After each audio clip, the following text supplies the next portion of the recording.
નમસ્તે મિત્રો અને જોહાર. આપ સૌનું આપણી યુટ્યુબ ચેનલ સુભાષ ડામોર ઓફિશિયલમાં સ્વાગત છે. આજે આપણે જોવાના છે બંધારણમાં કુલ કેટલા ભાગો છે અને કયા ભાગ કયા બંધારણીય સુધારા દ્વારા એડ કરવામાં આવેલો છે, તેમજ કયો ભાગ કયા બંધારણીય સુધારા દ્વારા બંધારણમાંથી કાઢી નાખવામાં આવેલો છે. હાલમાં આપણા બંધારણમાં કુલ 25 ભાગોનો સમાવેશ થાય છે, જેમાંથી ભાગ 1નું નામ છે સંઘ અને તેનું રાજ્ય ક્ષેત્ર, જેમાં અનુચ્છેદ 1 થી 4નો સમાવેશ થાય છે. ભાગ 2 નાગરિકતામાં અનુચ્છેદ 5 થી 11નો સમાવેશ થાય છે. ભાગ 3 મૂળભૂત અધિકાર, જેમાં અનુચ્છેદ 12 થી 35નો સમાવેશ થાય છે. ભાગ 4 રાજ્યનીતિના માર્ગદર્શક સિદ્ધાંતો, જેમાં અનુચ્છેદ 36 થી 51નો સમાવેશ થાય છે. ભાગ 4A મૂળભૂત ફરજો આપવામાં આવેલી છે, જે 42માં બંધારણીય સુધારા 1970માં એડ કરવામાં આવેલું છે. ભાગ 5 સંઘ એટલે કે કેન્દ્ર સરકારની વાત કરવામાં આવી છે. ભાગ 6 એ રાજ્ય સરકારની વાતો કરવામાં આવેલી છે.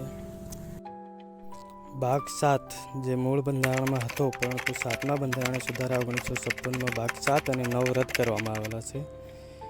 ભાગ 8 કેન્દ્ર શાસિત પ્રદેશો વિશે વાત કરવામાં આવેલી છે.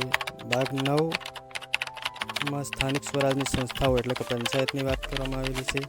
ભાગ 9 એ 73માં બંધારણીય સુધારા 1992માં એડ કરવામાં આવેલો છે.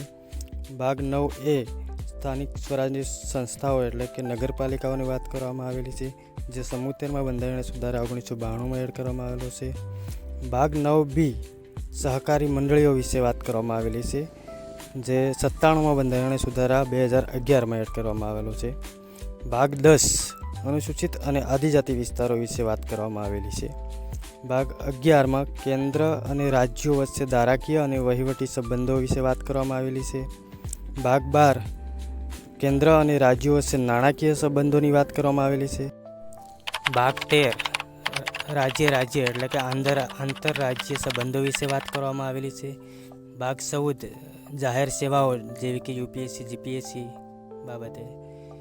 ભાગ 14A ટ્રિબ્યુનલો સ્થાપવાની વાત કરવામાં આવેલી છે, જે 42માં બંધારણીય સુધારા દ્વારા એડ કરવામાં આવેલું છે 1970માં. ભાગ 15 ચૂંટણીઓ વિશે વાત કરવામાં આવેલી છે. ભાગ 16 અમુક ચોક્કસ વર્ગો માટે વિશેષ જોગવાઈઓની વાત કરવામાં આવેલી છે. ભાગ 17 રાજભાષાની વાત કરવામાં આવી. ભાગ 18 ઇમરજન્સી પ્રોવિઝન્સ એટલે કે કટોકટી સમયે રાજ્ય કેમ ચલાવવું એ બાબતે વાત કરવામાં આવેલી છે. ભાગ 19 છે પ્રકીર્ણ એટલે કે મિસેલેનિયસ. ભાગ 20 છે બંધારણીય સુધારો કેવી રીતે કરાવી શકાય એ વિશે વાત કરવામાં આવેલી છે. ભાગ 21માં છે વિશેષ કામચલાઉ વચગાળાની જોગવાઈ કરવામાં આવેલી છે. ભાગ 22માં છે ટૂંકી સંજ્ઞા અને આરંભ. આમ કુલ 25 ભાગોનો સમાવેશ આપણા બંધારણમાં હાલમાં થાય છે.